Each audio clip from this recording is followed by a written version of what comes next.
I think for me, and what I've experienced is the spirit behind the worship music. I think it's the presence of God that helps change our hearts. And so I've experienced with people who've never even known who Jesus and God were, something happens in that moment. So I think worship music has a very vital place in believers and non-believers' lives because it changes our hearts. It helps change our hearts. It's the catalyst that, the instrument God uses to change our hearts. Does that answer your question? Yes. Yes, in the front. Rick mentioned that you're working on some new music. Can you kind of preview what the biggest inspirations have been for this? Oh, I love music.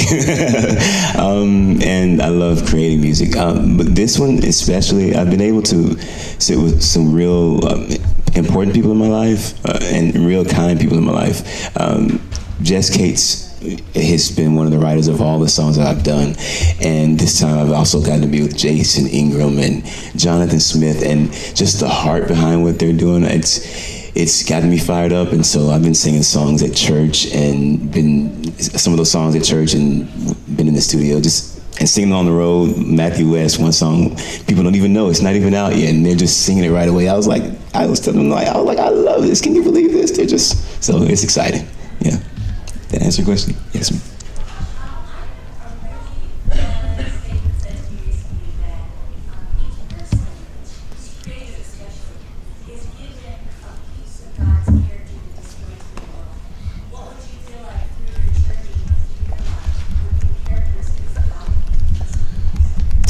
Wow, I love that.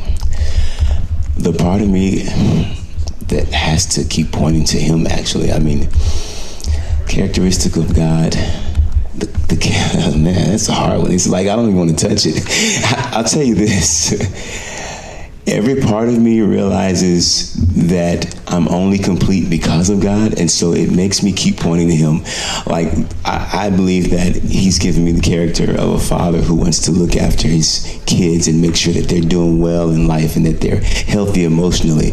But there's a place where I have it all, and so I just keep pointing back to him. So for a father, I love being a father, and I just had a graduate yesterday. So yeah, he's graduated from high school. I left hosting the K-Love worship round and was like this to the graduation. So it's amazing. Yeah, I saw another hand. Oh, you messing with your camera?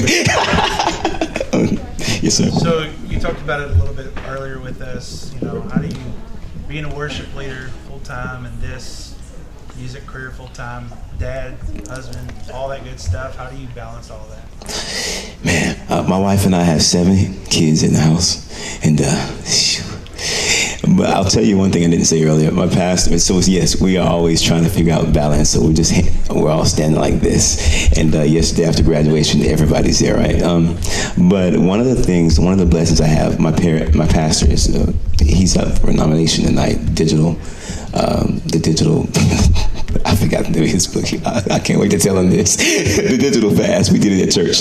But Darren Whitehead, when I first heard him, I was listening to Michael W. Smith, and I remember driving down the highway listening to this album called Worship, and Let It Rain came on, and I heard this guy start talking in his voice, and when I got hired at Church of the City, I looked on his wall, I said, that's nice of Michael W. Smith to let you hold on to that album. He was like, oh yeah, it was like a gold album or something. I was like, that's really nice. And he said, yeah, that was my voice on it. I was like, what? All that to say, he did a tour with Chris Thomas, so at work, it's easy to have a pastor who understands what this life is like. There's a lot more grace in that. And my wife is a very gracious and strong person, and she knows how to make things happen. And so we operate in our strengths at home.